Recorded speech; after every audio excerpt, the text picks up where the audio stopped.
আবাদের জন্য প্রচুর জমির প্রয়োজন, এটা এখন আর সঠিক নয়। দিদার চুনখোলা, নড়াইল সদর নড়াইল। সামান্য 25 কাঠা জমিতে দেখেন সবজি চাষ, শশা চাষ এবং ধান চাষ, মাছ চাষ সবই হচ্ছে।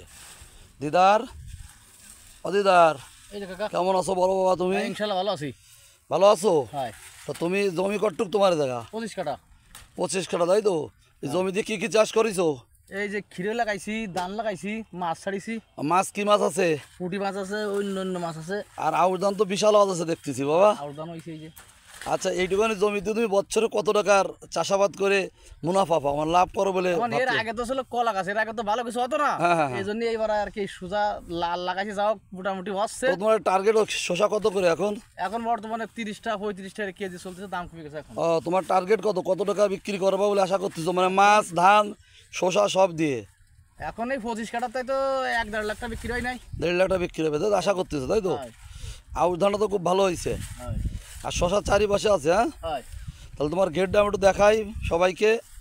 আপনারা দেখছেন এই ঘেরটা দেখেন, 25 কাঠা, মানে কত শতাংশ দিদার? 56 শতাংশ জমি দেখেন। ক্যামেরা আশা করছি আপনারা দেখতে পাচ্ছেন। ভিতর দেখেন কত সুন্দর আউশ ধান হয়ে পড়ে আছে। এই আউশ ধানের ভিতর এই যে ঘের, এর ভিতরে পুঁটি মাছ, সেই পুঁটি মাছ আছে এবং অন্যান্য কার্প জাতীয় মাছ আছে, দেশি মাছও কিছু এখানে আছে, তাদের খাওয়ার জন্য ছেড়েছে। সেই ঘেরটা আপনারা দেখতে পাচ্ছেন। 56 শতাংশ, তাই তো?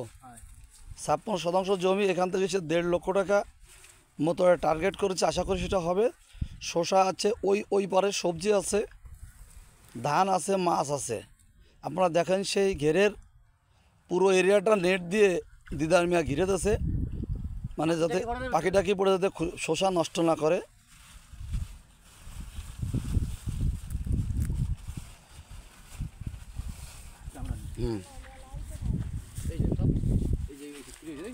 দাঁড়াও, এই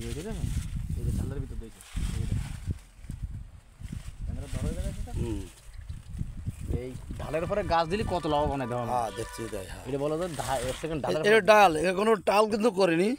এই পাশে একটা আম গাছ আছে ওদের, আম গাছ কাইটে সেই ডালে দিয়ে এটা করছে।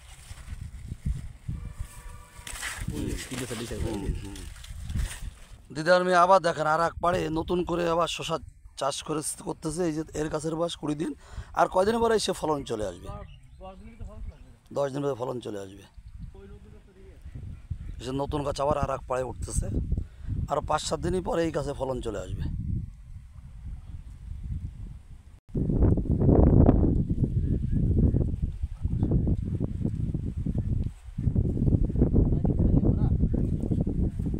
ঘেরের একটা পাড়া ফাঁকা পেলাম, দেখেন এই যে এই ধানটা আপনারা দেখানোর জন্য আমি এই ভিডিওটা শর্টটা নিলাম। দেখেন কত সুন্দর ধান হয়ে আছে। ঘের, মাছ, ধান, সবজি। দিদার মেয়ে আমাদের ঘেরটা ঘুরে ঘুরে দেখাচ্ছে সে কি কি চাষ করেছে। জাল গাছও আছে। ওকে, এই যে দিদার মিয়া ক্ষীরই আসতেছে, তার লোকজন ছিঁড়ে আনতেছে। আর এই যে সে এখন সব বস্তা ভরে, ওই পাশে নৌকো দেখছেন, ওই যে নৌকাটা দেখা যাচ্ছে, এই নৌকা ভরে চলে যাবে বাজারে বিক্রয়ের উদ্দেশ্যে। দিদার মিয়া কিছু বলো তুমি, শেষ পড়া সবাই চাষাবাদে কোথাও করতে বলো। এখন এই যে করেছি এই হয়েছে, এখন আমি তো নতুন, এই তো এবার প্রথম, তো এই জন্য কিন্তু আগামীতে এর থেকে আরো বেশি মানে হওয়ার সম্ভাবনা আমি করবো। ওকে দিদার মিয়া, ধন্যবাদ। ঠিক আছে, ওকে।